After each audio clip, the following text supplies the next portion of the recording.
Mark, 15 seconds until airtime.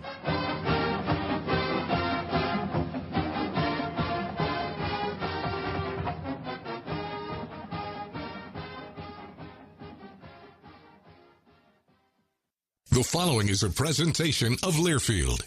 Welcome to Duck Insider. Our whole athletic department, there's a level of expectations of success. Throw, catch, touchdown, Oregon. He can run and slam. This is back out for a three. Left wing is good. Deep to right field at the warning track. See ya. Really excited that we get to rep our Ducks and hopefully come back to Eugene with some championships. At the buzzer. We have so many teams that are excelling right now, and it's really fun to be a part of. Give it to me, baby. My house. I'm taking it there. Huge win for Oregon.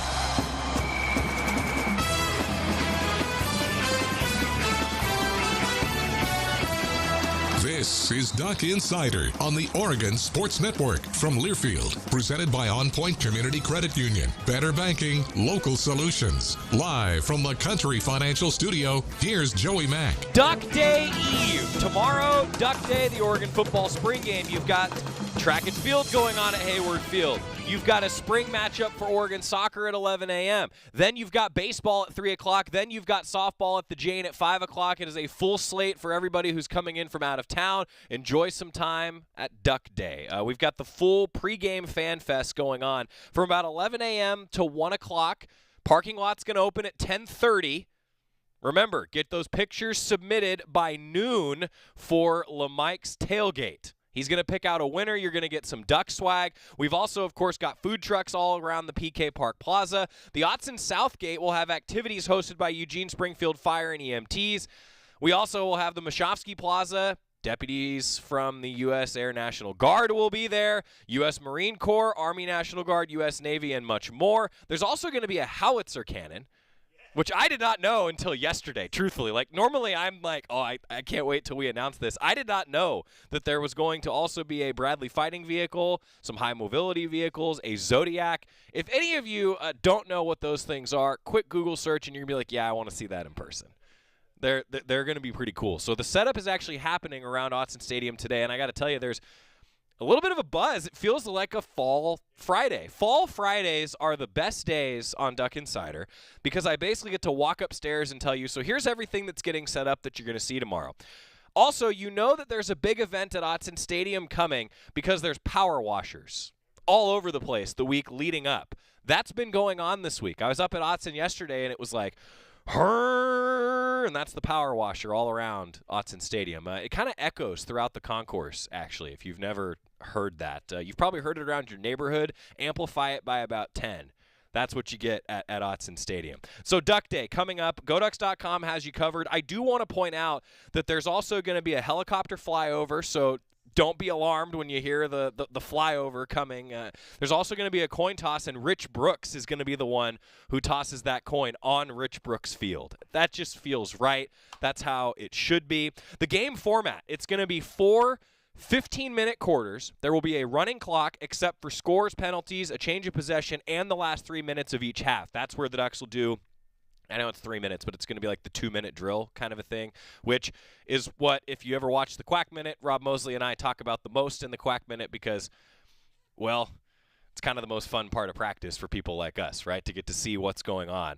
It's going to be a 12-minute halftime. There will be some honorary captains. For the green team, it's LaMichael James and Eric Armstead. For the yellow team, it's DeAnthony Thomas and Haloti Nada. The honorary captains will call plays during the third quarter of the game. And I also want to point out, this was one of the best things I saw on social media today. Eric Armstead, he tweeted out a quad box of photos like, hey, I'm coaching tomorrow. Which attire should I go with? I mean, we've got Denzel Washington's Remember the Titans. There's a few others that I don't even want to describe because I'm just not going to do them justice, but think of odd movies and coaches in movies, and you're going to be like, oh, yeah, I don't know which one I would pick for him. The green and yellow team rosters, you've probably seen them on social media. We broke it down a little bit yesterday. As of right now, I cannot tell you who the quarterbacks are going to be for the green and yellow team. Sorry. But the Ducks will have a split, if you will. There's also going to be some fan engagement going on during the commercial break. So Pac-12 Network's got the TV broadcast. It's officially a 107 kickoff. be in your seats before that. Remember to bring your donations for Food for Lane County. It's an awesome way to restock the food bank. We're really proud of the partnership that we have with Food for Lane County. Please do that non-perishable food item for entrance into a free Autzen Stadium. And then also, though, during halftime, there's going to be a really cool congratulatory moment for our servicemen and women. And then the UO Marching Band, Spirit Squad's going to be there. The Duck is going to be there. And I also am told that the teams are actually going to enter from different tunnels. It's not like you get green and yellow coming out of the tunnel behind the Harley like normal. There's going to be one team on one end, one team on the other. This is truly a competitive atmosphere. The Ducks actually did separate the teams during practice yesterday. Green and yellow, there was already a little competition. They're drumming that up. There's going to be a number of pro Ducks that are back around. I'm actually going to be running around in the noon to 1 o'clock hour interviewing a lot of the guys that have come back to Autzen Stadium, some of them for the first time since they graduated, which is pretty cool. And since they moved on to the pro ranks for some of them, you'll see those on the scoreboard during the course of the game. And then post-game, I invite you to stay after the spring game to watch that really special gift exchange between 120 active duty military first responders and the football team. It's that jersey exchange that we've all talked about before. I'm really glad to tell you that that is coming back this year for Autzen Stadium and the celebration of the military. There's also going to be a live concert featuring the reggae band Common Kings. It's going to begin following the spring game on the HDC practice fields. So don't get distracted by the Duck Store. When you walk from Autzen over to those HDC practice fields, you're going to see the Duck Store. Get the shopping in beforehand when the parking lot's open at 10:30. There's a lot going on. If you missed any of this, or if you're like, Joey, where do I have this on my phone so that I don't have to remember everything that you just said, GoDucks.com. Click on the link for everything fans need to know about Duck Day and the spring game. 11 a.m. Is also when Oregon soccer takes on Seattle U at Pape Field. So you might be able to sneak in a little early tailgating. At 10:30, I'm a breakfast burrito guy myself. You can walk around and still shake hands with people, give them some fist bumps. I think it's the appropriate breakfast food in the morning. But Oregon soccer against Seattle U then at 11. Then all that pregame fan fest also going on. So walk around, see some different things. And I do also want to say, and I've gotten a couple questions about this, and I can tell you for sure that there are fan shuttles to Autzen beginning to run from the Valley River Center at 11. So if you're staying maybe over in that area, 11 a.m., you can start your migration over to Autzen Stadium. I had a conversation with a good buddy of mine who I was in college with, and he has not been back to Autzen Stadium since moving on in his professional life. And in the fall, it's always tough for him to get out of work to come to a game. So he's actually coming to the spring game. And he asked me, he's like, so where should I stay? What should I do? You know, and this is the first time that I'm 29. So this is the first time that a college graduate, one of my buddies, has had money to spend to come back for such a moment. And I told him, you know, this is where I think you should go. And I purposely made him stay over near campus because he hasn't been back to campus to see things like Hayward Field, to see the renovated dorms, to see all the construction that's gone on around campus. The new student union, he hasn't even been here since that got built, the new EMU. And then that means he has to walk over through the woods and over the river and through the woods to Autzen Stadium we go. He's going to have to do that, and so anybody who has not done that, do it. You should do it. So there's Duck Day. Now, we're going to hear from Drew Mehringer today. We will also chat with Mark Wasikowski, Oregon baseball, starting tonight at 6 o'clock. The Ducks tied for first place in the Pac-12. What that means? You keep winning, you control your own destiny, and you're halfway through the Pac-12 season on the way to maybe a Pac-12 championship. We got Mark Wasikowski coming up. Drew Cali back in the lineup for the Ducks on Tuesday. What he thought of getting back out there, we've got that on the horizon for you. Colby Summers, Tanner Smith, Triquez Bridges, Noah Whittingham, Troy Franklin, Spencer Webb, Seven McGee, all of those interviews on today's show, assuming that we have enough time in our hour to get to it. Before we get a break and then come back and hear from Drew Mehringer, women's golf. So they just won the Pac-12 championship. Congratulations to Coach Radley, the first in program history on Wednesday. Well, they made some history also with individual honors around the All Pac-12 recognition. The first team, Cynthia Liu, Heather Lynn, and Sophie Kipsgard-Nielsen. Honorable mention, Ching-Se Chen and Brianna Chacon. The entire lineup for Oregon golf, All Pac-12. It's never happened before. Pretty cool. Congratulations to those individuals. The 5 total players earning all-conference recognition, that led the league. And the Pac-12 Player of the Year, Freshman and Newcomer of the Year, and Coach of the Year will be determined after the NCAA championships. If Derek Radley does not win Coach of the Year, I'm going to riot. That guy deserves it. And Scott would throw the flag. Give me the flag. Scott would throw the flag on the play. It would be the only thing that is right. So, in order to avoid that, just do the right thing, Pac-12, and give it to Derek Radley. I think he probably deserves it. When we come back, Drew Mehringer, really interesting interview talking about one of the deeper position groups on the Oregon football roster, I think, the tight ends. And Drew Mehringer might have even introduced himself, actually, when he talked to the media for the first time. Back after this on the Oregon Sports Network from Learfield. Dear gas prices, Toyota is the #1 retail brand for electrified vehicles for 22 years. That says it all. Toyota hybrids. Find yours at toyota.com. Toyota, let's go places. Based on manufacturer estimate CY 2000 through 2021 sales. After 2 years of construction, my wife and I finally moved into our dream home. So when a bathtub fixture broke, causing major water damage, I was glad we had the home insurance protection we needed. How do you know your home is protected? Talk to a Country Financial rep like me, Nick Simon. We can help you understand your options and select coverages to meet your needs. Then if something happens to your home, you won't have any surprises. Need the right coverage for your home but not sure where to start? Visit TakeSimpleSteps.com or contact a local Country representative. Dear gas prices, Toyota is the #1 retail brand for electrified vehicles for 22 years. That says it all. Toyota hybrids. Find yours at toyota.com. Toyota, let's go places. Based on manufacturer estimate CY 2000 through 2021 sales. Don't go anywhere. Duck Insider continues after these messages on the Oregon Sports Network from Learfield. Hey, so what's a great way to spread awareness that driving high is illegal everywhere? A catchy song, of course. You can run, but you can't drive high. You can run, but you can't drive high. Friendly reminder, don't drive high. If you feel different, you drive different. Brought to you by NHTSA and the Ad Council. Jill, why don't you tell the class what you did this weekend? Well, my dad and I went in search of some magical minnows and found a zillion of them in the stream from our lookout rock. Then my sister and I escaped from an evil slug king and went back to my super twig fort for safety. Then we told stories till it got dark, and the Big Dipper led us all the way home. Wow. Where were you, Jill? We went to the forest. It's not that far away. Ask your parents to take you and your friends to the forest this week. It's closer than you think. Check out discovertheforest.org. Brought to you by the U.S. Forest Service and the Ad Council.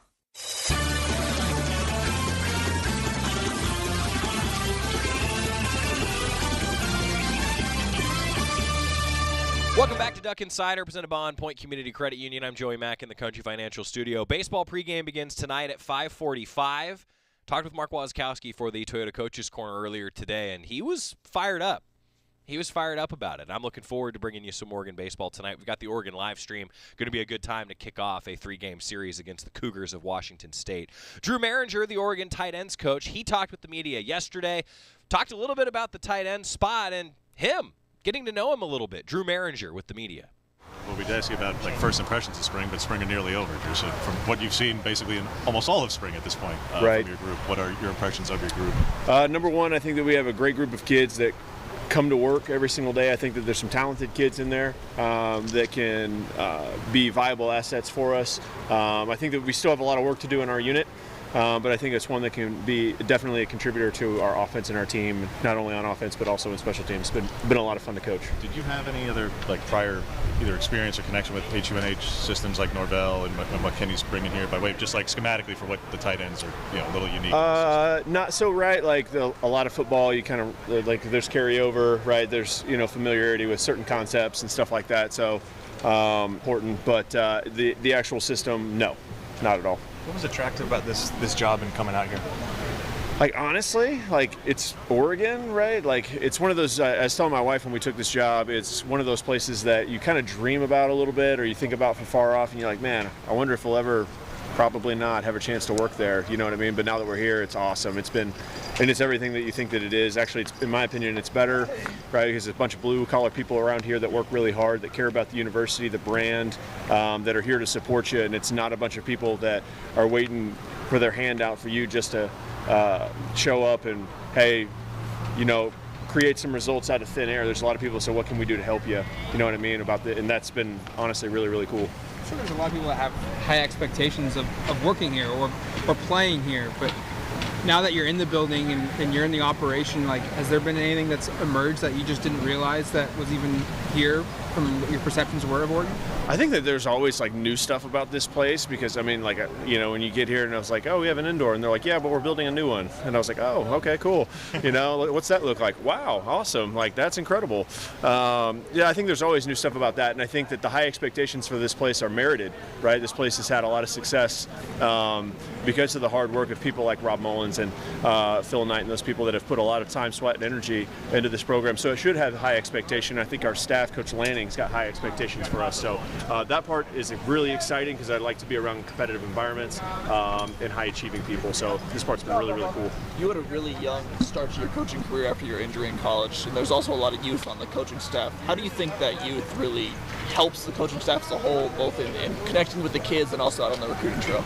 I think that, like, in the sense of youth, right, there was like a little bit of a balance between like youthful energy and sage wisdom that comes from, you know, the many years of coaching. I think that we've got a nice, healthy balance. I do think that we do have a lot of energy on our staff, regardless of age, which I think is awesome, and I think it feeds into our players. And I think there's a lot of positive people on our staff and positive people in our organization that bring that type of energy rather than, oh no, I've got to come to work. It's exciting to come to work and exciting to work with these people. So regardless of age, and I do think that we have a fairly young staff comparatively, but it's been a positive and energetic one. So even so, like, it's been awesome. As you've gone about learning this offense yourself before getting into spring in terms of the H and the A roles and what Kenny's looking for in those, what have you conveyed to your group a way of how you're trying to differentiate what you're looking for from the H, the A, and specifically in those spots?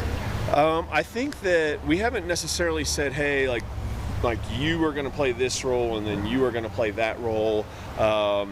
I think that right now it's just if we're in 11 personnel, you know, this is what this role ends up looking like. And if right now we're in 12 personnel, and I don't think that we're far enough down the road to say, like, you're definitely this and you're definitely that. I don't think that we're going to find that out in 13 practices, right? Because everybody has a different floor that they started from, and so it's up to me as a coach to develop them. So, but it's been exciting because they play all over the place. And the one thing that I have conveyed is that I want to be the best unit on the team, regardless, just out of competitive nature. What were Patrick Herbert and Cam McCormick coming along? I think they've been awesome in the meetings and stuff like that. They're doing a great job. You know, you'll have to ask Coach Lanning on terms of their timelines and stuff like that, but they're awesome to be around. I'm super thankful to have them in our room. Cam's been around a long time, so he's got a lot of great wisdom to share with some of our younger players. So Pat's doing an awesome job as well. That Oregon has had a long history of guys that have produced and even gotten into the NFL. What do you want your group to be known for? Just a character of the room for you. I want us to be the best unit in the country, you know, and if we're not trying to be that, what are we doing? Do I want them all to have an opportunity to go play in the NFL and follow the footsteps of some of these guys that have come prior to them? Absolutely. Yeah, that'd be awesome, you know, but we're very one day at a time, one play at a time focused, and if we're not that, right, you're going to end up getting caught looking in the stars, and you know, the rest of it's going to pass you by. What are you looking for when you recruit or when you're coaching a player here, just the characteristics of a tight end? What are the skill sets that you look for? I think there's obviously a size requirement that exists. I don't think that you can be my size and block DJ Johnson. You know, like, he's pretty impressive. You know, there's a size requirement, but I think that in this program, Coach Lanning's made it clear that he wants high character people in our program.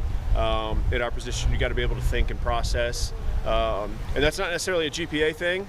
That's a processing power thing, and how you can interpret and play, or interpret signals and translate that, like, things onto the field and on the fly and on the move. So we're looking for that. You have to be able to be effective in all three facets of the game, right? For us, that's run blocking, pass protection, and running routes and making plays in the passing game. Yes, we want. I've said all along, we don't want a sixth offensive lineman. We want somebody that's going to create a dynamic presence on the field. What would you consider a successful spring game for your guys? I think that, like in anything, right, if we're going to grade it like a game, it's going to be like, you know, did we know what to do? Did we do it well? Did we play hard? You know, when we had opportunities to make plays, did we make those plays? And so we grade that like we grade anything else. A great practice the same way. So, you know, I'd love for them all to catch every single ball and let's throw it every single time to tight ends. That sounds awesome, but it's going to help me a lot in recruiting. But I don't think that's going to be realistic. So whatever Dilly calls, that's what we'll do. So, but I want to see him play physical. I want to see him have an opportunity to make plays, and when they get those opportunities, take advantage of them. What does Spencer specifically bring to your room? What does he offer you at your position? I think Spencer has consistently improved this week. I think he's got great hands. He is really, really improved in the run game this spring. We've challenged him a lot there, and so I think that he continues to grow in all of those facets of it. He doesn't weigh as much as some of those other guys, but that's fine. Like, he's getting a lot better. So I think that he's played a lot of snaps, and I think that he can bring a multifaceted approach to our offense. Have you ever coached someone as old as Cam or as experienced as Cam, and does that add as almost like a GA? Like, is he that kind of a presence in the room for you? I think that he's got some, like you said, wisdom. He's been around. He's like, when we're talking about, the general game of football, like, hey, what are we trying to get done on this play? Like, Cam knows a lot of that stuff. So that helps, and I think that applies a lot of pressure to some of the younger players, like, oh, I don't know that. You know what I mean? Why do I not know that? Okay, hey, Cam, what do you think about that? So he's been a welcome, a blessing to be in that room in that sense, you know what I mean? So Oregon's offense has been pretty run-heavy the past couple of years. Maybe haven't seen as much involvement with the tight ends. Everyone's really excited about Kenny's offense. What does that mean for the tight ends as far as their role moving forward? We're asked to do a lot of things, and that's an awesome thing. We're asked to be involved in the pass game. We're asked to be involved in protections and run game. So we do a lot, which is great. There's never a boring day from that sense. So for the tight ends, that means you got to be able to think and be dynamic, right, in space, in the box, right there, in protection and in the run game. You got to be physical there too. So it's a really cool. Kenny's offense is a lot of fun for a tight end, in my opinion, because you got to do so many different things. That's a great line. Kenny's offense is a lot of fun for a tight end, especially when you have a deep tight end room like Oregon does. Going to be great to see Patrick Herbert, by the way, back out. Seeing him at practice the first time after he had gotten hurt, I was like, oh, it feels right when there's a Herbert at practice. It just feels right. When we come back, I want to switch gears a little bit, get you ready for baseball tonight, a lot more football interviews. I'm just going to get out of the way. Back after this on the Oregon Sports Network from Learfield. From the weight room to the classroom, on the field and off it, On Point proudly supports University of Oregon athletics because student athletes do so much more than bring us pride on game day. They bring our entire community together in Eugene and all across Oregon. So whether you're watching the game in the stadium, at home, or at your favorite local business, their success makes all of us stronger. On Point Community Credit Union. Join in. OnPointCU.com. Federally insured by NCUA. Equal housing opportunity. As my family continued to grow, I realized I'd have to replace my beloved Jeep with something that has, well, more seats. I'm Jason Hines, Country Financial Rep and father of 7. Whether you're upgrading from your sporty ride with no room for a car seat or finally replacing your well-loved beater that still has a cassette player, you'll want the right protection for your new car. Work with a Country Financial Rep like me and get the protection you need at a price you can afford. Learn more at TakeSimpleSteps.com or contact a local Country representative. Duck Insider continues after this timeout on the Oregon Sports Network from Learfield.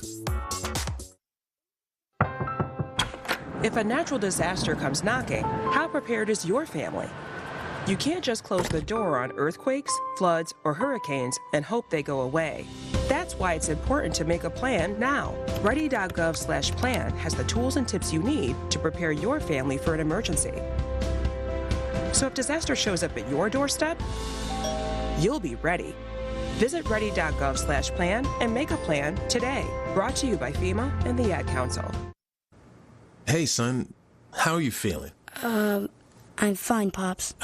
What's on your mind? I can't explain it. Navigating without a compass, eyes waiting, started to wonder. Metamorphosis, the loss of who you thought you was. When your kid can't find the language, help them find the lyrics. Listen to the Sound It Out album and get tips and tools to start a conversation at sounditouttogether.org. Brought to you by Ad Council and Pivotal Ventures.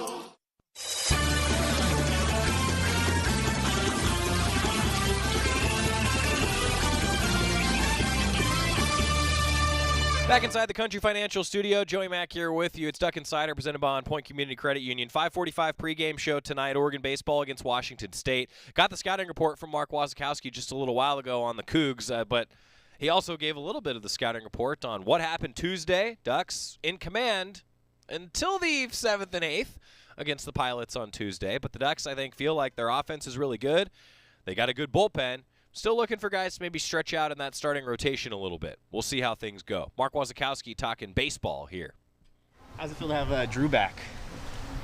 Drew Cali? Yeah. He's a really good player, so you're always happy when you have all your players healthy and going, and so, yeah, thrilled to have Drew back. What does somebody like him do for the rest of the guys in the lineup? I mean, you sang his praises before, but what is the effect that he has, the trickle-down effect he has on the guys?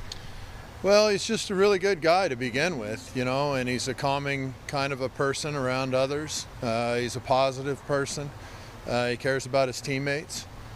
And, I mean, he's really good, but I think the other stuff means more to the team than the really good part, because I think they just know that, you know, especially when he was hurt, he was still there for all the guys at all the time, you know, all times, and pulling for those guys and still working as hard as he possibly can. He's just a really good person. We're lucky to have him.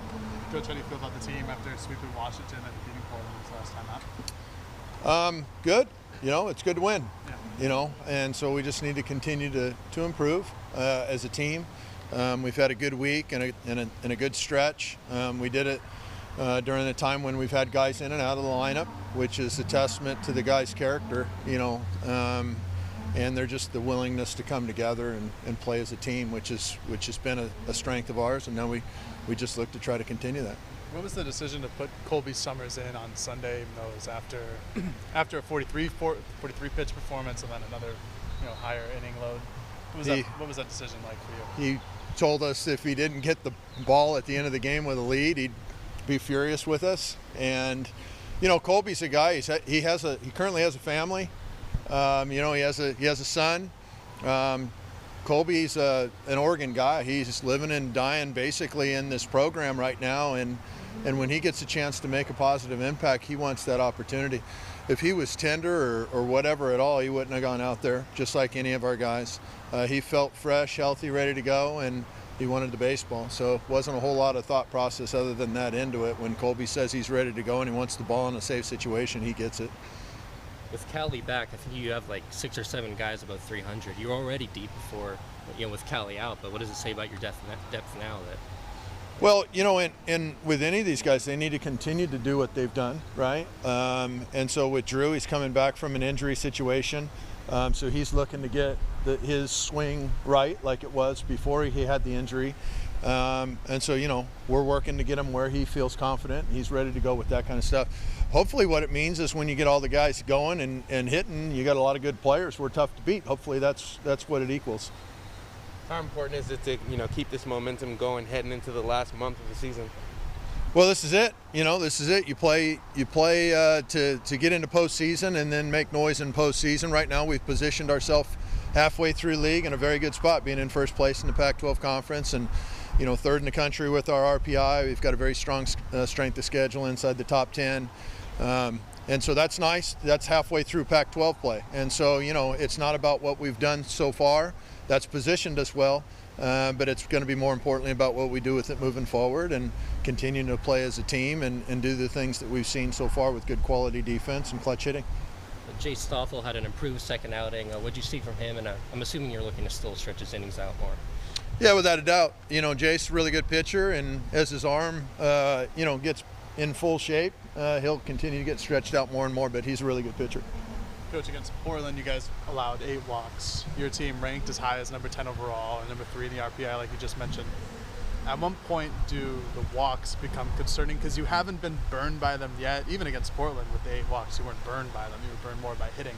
But at what point does that come concerning for you? And how can you guys make an adjustment with just a month left in the season before postseason play? Well, I mean, you know, there's always blemishes on every team. And so for us, you know, we could focus on that as much as we want to. You know, nobody's trying to do anything negative out there, that's for sure. You know, and so for us, we know those are issues of our weaker side, and we also look to at our strengths and say, okay, well, can our strengths overcome some of our deficiencies? And so I guess instead of looking at things as, what are we doing poorly, we see it all too. What we aren't proud of, what we are proud of, and we're looking to improve the things that we're not doing well. And obviously, if we can improve those things that we aren't doing well, in addition to what we are doing well, we're a team to be reckoned with. The month left, a lot of the guys, at least the returners, got that taste of postseason last year. Obviously, it didn't end the way you guys wanted it to, but is there kind of like I don't know, I wouldn't say newfound hunger, but an even more added hunger with a month left in the season? Can the guys kind of taste it, what's about to happen, get into the postseason here? Or? Well, the guys that were here last year got a chance to play in a regional final versus LSU, one of the storied programs in the country. And so that's really cool. I would think that, I think they're definitely get a chance to taste it, and they're excited about what's in front of us. There's no doubt about it. We've got a chance with our second half of the Pac-12 season in front of us to win a Pac-12 title. That's been one of our goals here. And so just with the things that we've been able to do positioning-wise for ourselves, I know the guys are really encouraged about what they've done and optimistic about what's in front of us. 11 of your next 12 are against Pac-12 teams. Just what is that like, and what's that gauntlet look to you, especially considering how good the Pac-12 has been this year? Pac-12 conference, that's why we come here, is because you want to play against the best. And so, we get to play a lot of games against Pac-12 teams coming up. It just means it's not going to be easy. Never really is. But the way we schedule, even our non-conference games are pretty much Pac-12 teams, even on non-conference games. At least the best teams in other conferences is what we tend to do. So it's just another week in our schedule, or another stretch in our schedule, and it's always going to be a challenge if you come and play at Oregon. That 11-12 starts this week against Washington State. Just what have you seen from them this season, and what do you look to improve upon from this last weekend? Well, Washington State's got some power arms. They'll probably run two left-handers and a right-hander with great experience out there as starters. They've got 3 or 4 bullpen arms that have tremendous stuff in their bullpen. They're not easy guys to get to. And so it's going to be a challenge offensively. We're going to need to adjust to see what the pitchers that they have thrown against us are doing well, to where we can break those guys down. Hopefully get into bullpens and stuff. Tired bullpens are usually bullpens that you can score runs off of, and fresh ones are ones that are harder to score runs off of. So just kind of keeping it simple, trying to just trust in our teammates, and one at-bat, good at-bat after the next is what we're going to do. For Oregon baseball, for Oregon athletics, it's really special, it's important, it means a lot to the fans to get a sweep or a victory for Washington. Does that translate to you guys as well? I like beating anybody, and so if the fans like beating Washington, we like beating Washington, no doubt about it. That's in the rearview mirror for us right now. But yeah, wins are wins. It doesn't really matter who you get them against. Your rivals are always a little bit sweeter when you get wins against your rivals, but we lost 3 games to UCLA, and that stung, because on the recruiting trail, that's not a positive. And so regardless of who you're playing against, you want to win. And yeah, good weekend last weekend at Washington, great moment in our season. But our season's got 15 weeks of moments, and that's just 1 week of it, and so we're on to the next. And the next is Washington State. The Ducks with a 6 o'clock first pitch tonight. Cougars in town. This is a series that on paper Oregon should win, and frankly they need to win, because the Beavers and the Ducks are tied for first place in the Pac-12 right now, and Oregon has the number 4 RPI in the country. And the latest check, when I looked this morning, I'm going to do a page refresh, the Ducks had the 6th toughest schedule in the nation. They scheduled up, and they're winning games. Oregon at 25-11 overall, and in conference, the Ducks are tied for first place with the Beavs. Drew Cali is back. He was leading the conference in batting average, slugging percentage, on-base percentage, and he was top 5 in pretty much every category when he got hurt. He missed 21 games. Had his hamate bone removed. Not actually a bone in his hand, technically a wrist bone. Same injury, actually, that Giancarlo Stanton had once upon a time. Well, Drew Cali's back. He injured it in the first game against Stanford. That's how long ago it was. 21 games between then and when he played again on Tuesday. He met with the media yesterday. Just how good is it to be back now? Feels good, definitely. Every day has been nice. It's been getting better every single day, kind of getting my strength back. But it was nice to be back in the lineup against Portland for sure. Obviously, it's tough to sit out, but how nice is it to see your team still put up loads of runs even when you're not in the lineup? Oh, it's awesome. From top to bottom, our team, we've got guys. Everybody's good on our team. Everybody steps up when they need to, and it doesn't matter who's in the lineup, we're going to be successful. And that's the nice thing about our team. Obviously, you want to be out there, but the last, since you've been out, like, is there any kind of new perspective that you gained or see the game in a different way, perhaps? Or Definitely when you're on the bench watching, you kind of see things that happen that you don't necessarily see when you're actually out on the field. So you're always learning things, and would definitely like to be out there, but, I mean, with the circumstance, I mean, you learn things all the time while you're just sitting on the bench, too. Can you kind of describe how you recognized that you had some sort of injury against Stanford? Like, what was the feeling, if there was one, or just was it after the fact? I just remember taking a swing and not being able to really grip the bat after. I didn't really know what the problem was, just kind of tried to play through it, and then realized that something's not right, and had our trainer look at it, and then we figured out it was my hamate, and kind of just went through the protocol for the hamate.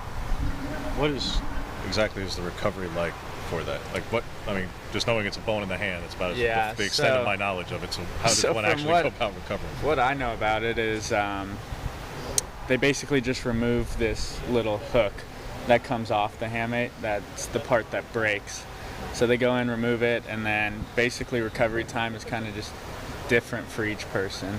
It just depends on how quickly you get your strength back, and so luckily we were kind of on the quicker side, and I'm still trying to get full strength back, but it was definitely nice to be back out there again. So anything that you could or couldn't do physically with your hand for the first couple of weeks or something? Or so they had me in a cast for a little bit, so I wasn't really able to do anything for about I think it was like 2 weeks roughly, and then once I got that off, I could start throwing and doing pretty much everything again. When did you gain enough strength back to start swinging, and how was the process for you getting back into the swing of things? So Cody let me start swinging probably after I got my cast off and my stitches out, probably like 5 days after I got my stitches out. I was able to kind of take some light swings off the tee and see how that felt, and then felt good. We could slowly progress and then get to front toss, get to someone throwing BP, then off the machine, and trying to push it but not trying to go too crazy with it, trying to stay in that balance of feeling okay with it though too, and not going too hard on it. So what was it like against Portland, taking those swings in a game for the first time? Were you nervous? Do you have anything like that, or wasn't nervous? This as usual? I was excited to get back in, especially because I think it was like 21 games or something that I hadn't been in. So I was really excited, and it was weird taking swings again, but it felt good. My hand felt pretty good, and then today at practice, just going to try to get it back to 100%. Get it back to 100%. Drew Cali, good stuff, and I think that he is getting closer and closer to 100%, but game reps are going to matter. I would expect that he's in that Safeway starting lineup tonight. I would think. He's a guy that was leading the Pac-12 in all those offensive categories. Mark Wasikowski said he might be the best hitter on the West Coast. Pretty big praise from a guy in Mark Wasikowski that he's got high standards, we'll put it that way. When we come back, we're going to talk a little more football. Hear a little bit from Triquez Bridges on the Oregon Sports Network from Learfield. At Shadow Hills Country Club, our all-inclusive event pricing allows us to take care of all of the details while you enjoy your event. Our wedding garden, expansive grounds, ballroom, and meeting rooms can accommodate any size event and come complete with full catering and service staff. From weddings to business and social events, Shadow Hills offers the benefits of a resort atmosphere and the peace of a country setting just minutes from downtown Eugene. For more details, call us today or go to shadowhillsevents.com. Money isn't interested in the fact that you dream of going to Greece, and it doesn't pace at night wondering how you'll pay for braces 3 times. The point is, money without people is just money.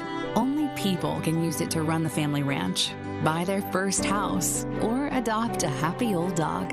To us, the powerful thing about money isn't money at all. It's helping you harness the power of yours. On Point.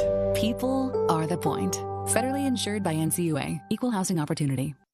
Duck Insider, your home for the latest news on Oregon athletics on the Oregon Sports Network from Learfield.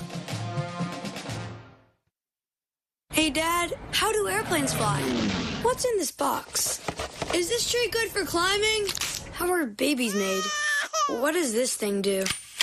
Kids are curious about everything, including guns. Talking to them about gun safety in your home is a good first step, but you can do more. Always keep your guns locked, unloaded, and stored separately from ammunition. Safe gun storage saves lives. Learn how to make your home safer at endfamilyfire.org. That's endfamilyfire.org. Brought to you by End Family Fire, Brady, and the Ad Council. Adopt US Kids presents What to Expect When You're Expecting a Teenager. Learning the lingo. Jelly. Jelly adjective. Jelly is a shorter, better way to say jealous. As in, Chloe, I am like so jelly of your unicorn phone case. You don't have to speak teen to be a perfect parent. Thousands of teens in foster care will love you just the same. Visit adoptuskids.org. Brought to you by the U.S. Department of Health and Human Services, Adopt US Kids, and the Ad Council.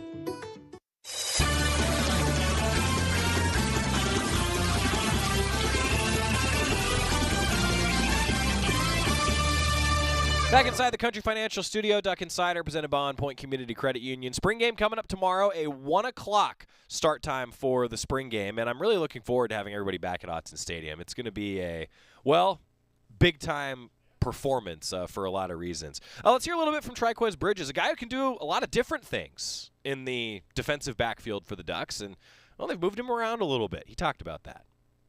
Can you talk about that transition a little bit? Transition from cornerback to safety. Coach talked about, there are some challenges always, but what's been your experience with that? My experience with just moving back, to my playing safety, I feel like it's a natural thing for me because when I came here, I came to play safety, but I had moved to corner. It's a good thing to be versatility, be able to move from corner into safety, but when I first got it, the first time we did it, in the winter workouts, I started picking up on things that I naturally do, and it's it was exciting to do that. So I know I still have a lot of things to grow on, but just to be at safety, it's fun. How has your coach helped you along with that process? Coach Powledge and they all, Coach Powledge, Coach Lannon, Coach Meade, they all do a good job just coaching me up on the things that I need to do at corner, the things I need to do at safety, because I transition now with that. It's more I come to coach. It's more now I come to coach and hey coach, I see this. How do you want me to react to this and stuff like that? Just give him scenarios and we be on the same page. So it's a good thing because me just saying things from the depth where I'm at is better. How natural has it been moving back to safety? Is it? The transition was not that hard because my thing is I like learning the whole defense and learn what everybody do, and I just it's more me. It's more of a reaction to me playing safety. How's it been with you and Brian back there? Because obviously there's different chemistry. It seems like you guys have a lot of length. Yeah, I love that. He can cover the field. I can cover the field. It's the connection of the defense, the power unit. We all communicate with each other. No matter if you're a linebacker, D lineman, corner, whoever you are, we all on the same page and we are connecting. That's a big thing with us now, helping us to grow. Just always be on the same page and being connected and just knowing each other outside of football. Oh, sorry. Verone was obviously so communicative. Verone last year was obviously so communicative and always talking. Do you feel like anybody has sort of taken up that spot, or is it just a group sort of effort? It's a group. We all communicate. It's not that one person is communicating, just getting everybody in place. We all communicate. I communicate a lot with the linebackers now, the inside linebackers, that I just necessarily when I was at corner, just communicating from with the safeties, or just communicating with us. It's everybody on the same page. It's like a string. Everybody's talking, everybody doing the same thing together. Because our thing is, if we're wrong together. If we're right together. So we always gonna be on that same page. What stands out for you when you're matched up against your guys' own tight ends in practice? I think the advantage that I have is because I played corner before and I played against a lot of quicker guys and faster guys, so that me playing against tight ends is a little more of it's more slow, slow for me, and I won't say it's easy because everything's a challenge and you never know what might happen. But like I want to say like it's more of like it's sort of a process because like tight ends, they don't move quick as outside receivers. It's probably more. You feel like it's probably more of a fair playing field Right. when you were always like way longer than probably most of the receivers. Right. Because I'm sure this is a little bit of a repeat, but just in going back to safety, what has that been like? Has it been a challenge at all? I mean, you've done it before, you did it in high school, but Right. how is it different in this defense and what it's asking you to do? It's not as much different. Like this defense is not as different than I was playing safety at high school because like we're single high, too high, but like I did it in high school, so it's just like me just playing ball. You know, just going out there, play ball, and have fun. And that's what I'm doing. I'm enjoying it. Look, players love you being versatile and Yes. being able to do multiple things. Yes, and you've yes. done it all so far, but at the same time, staying in one spot helps you build continuity. Right. And being in one spot, you really haven't had a permanent home in the 4 years, position-wise. Do you feel like this deep safety spot could be that for you? My thing is where I feel like wherever the coaches feel like what's best for me, that's where I'll be at. But safety is home for me. But like I like playing corner too because of my range and you know what I can do at corner. Take me to the next level, and that's my goal. I want to play in the next level. I love that answer from Triquez Bridges. He wants to play at the next level. What's he going to do to help the team? Well, that's what he's doing right now. And moving positions, having experience at corner, playing safety, sounds good to me. Helps the Ducks, helps him. Everybody wins. I also want to let you hear a little bit from Troy Franklin, one of many interviews that Troy Franklin has done, and he's a playmaker for this team. I'm excited to watch him on Saturday because I think he is a guy that plays well under the lights. Not to say that he doesn't practice well, but I think he gets up for these big-time events, games, and that's really what Saturday is all about. That's what Duck Day is all about. 1 o'clock for the spring game. Troy Franklin talking here. How much fun are you having in this new offense? I'm having a lot of fun, it's very different, from the past time I've been here and, the past staff. So I think we're just, having a lot of fun with, just getting everything together and situated. So, yeah. What feels different about the wide receiver energy? Like a lot of you guys have come in the last couple of years. Like, now you're at the front of the wide receiver room. What's that like for you guys? I feel like it's, it's a lot of fun, definitely being a receiver. There's a lot of guys in the room, so you just want to, make sure you're helping everybody and, just taking lead, so it's my second year, so yeah. Talk about the things like you wish you kind of knew when going into your first camp now that you're in your second. Mm-hmm. And like, what is that? Have you talked about that with Justice at all since he's kind of in a similar position now? Yeah, definitely. So, just kind of, for me, it was just like the speed of the game and everything. So, with him, he's getting. I feel like he's coming in well, but obviously, there's always things that you can work on. So, he's doing a good job though. Dante said last week that he struggled with his confidence a little bit last year. Was that something that you dealt with at all? I feel like for me it was a little different. I kind of, I got some time to, get my feet wet and get in the game a little bit. So I feel like I kind of just got used to it a little more. So I was actually pretty cool. Dante also mentioned you guys in the offseason would go to the gym quite a bit. Mm-hmm. He added 6 to 7 pounds of muscle. How do you think that process helped you? And have you added any good weight this offseason? Yeah, definitely. I've definitely added some weight. That's one of the things that I worked on. Feel like it'll help my game a lot. So, we definitely did that over the offseason for sure. How has that weight gain specifically helped your game? It's helped my game a lot. Just with being like a kind of a smaller guy. Going up against bigger DBs, they can just use their strength or whatever the case is. So, just staying on like my red line or whatever the case is, it just helps with running routes. What are you up to now, Troy? Yeah. What are you up to now, weight-wise? 180. So you have a target weight in mind? Yeah. In season, I would rather be like 190. So, yeah. When the Skinnies moniker was what you guys obviously really embraced that last year, but. And going forward, you're talking about adding weight. Dante's adding weight. I'm sure Zaya probably is too. Yeah. What do you guys want to be known as now that you're going to have that many more opportunities? All right, it was a fun thing to say last year, but what do you actually want to be known as a group going forward? I mean, just pretty much as lethal receivers, I guess the Skinnies was just something like that got, tagged on us and we ran with it. But at the end of the day, we just want to be lethal receivers. This is maybe a simple question, but how hard is it to gain weight at this level? Nah, actually it is really hard. You gotta eat the right stuff. Make sure you're being consistent with everything. So it's hard. You just gotta stay the course. So yeah. You have a go-to kind of meal or meals? For me, I like chicken and fries. That's probably my go-to meal. Chicken and fries. Yeah, that's pretty much. I eat that a lot. So yeah. Ty Thompson kind of described you as more of like a quiet guy in the receiver room. Is that more just because like maybe you're on the field and you don't want to talk as much, or are you more loud and active in the locker room? I feel like just I'm a kind of a guy that just kind of like leads by example. I'm working on just being more vocal because obviously it's my second year, and I'm kind of just turning into a vet. So yeah, definitely just gotta do that. From outside the program, there's a lot of intrigue of what this offense will look like on Saturday. How would you describe this offense under Dillingham? I would say it's different, just come out to the spring game and you guys will see everything, so, yeah. Last year in the spring, you and Dante also had really breakout performances, really made a name for yourself. Are there any young guys on the team that you kind of think that might have a similar day on Saturday that you're kind of just waiting to see them get on the field?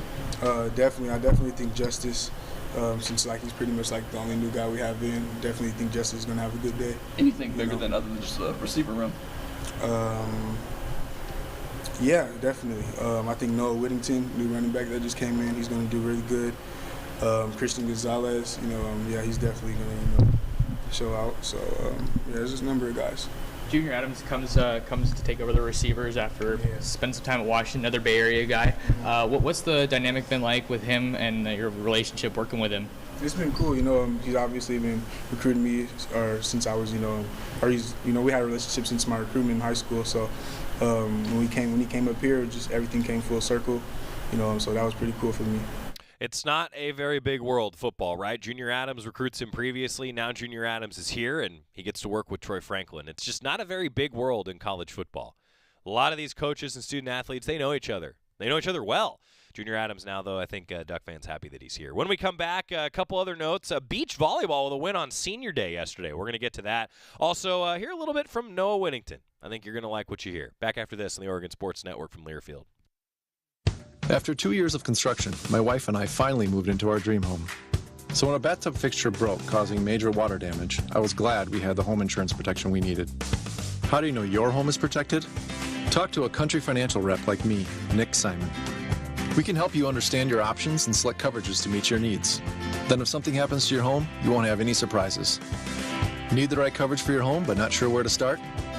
Visit TakeSimpleSteps.com or contact a local Country representative.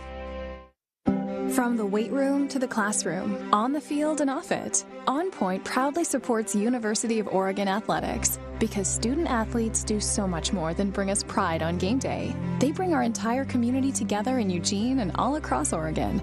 So whether you're watching the game in the stadium, at home, or at your favorite local business, their success makes all of us stronger. On Point Community Credit Union. Join in. OnPointCU.com. Federally insured by NCUA. Equal housing opportunity. This is Duck Insider. Duck Insider on the Oregon Sports Network from Learfield. What is dedication? My daughter started making necklaces. She makes what we call affirmation fashion. I tell her every day that your black is beautiful. And if there's anything better than being beautiful, it's being smart. And if there's anything better than being smart, it's being kind. And reaffirming that every day is our method of making sure her chin never drops. That's dedication. Visit fatherhood.gov to hear more. Brought to you by the U.S. Department of Health and Human Services and the Ad Council. These are the sounds of a dinner. A dinner that almost didn't happen. A dinner now served, thanks to people like you. Due to COVID-19, 17 million more Americans may face hunger. Feeding America is helping our neighbors in need. And if you're able, you can too. Donations are being accepted at feedingamerica.org/coronavirus. Brought to you by the Ad Council and Feeding America. 200 food banks strong.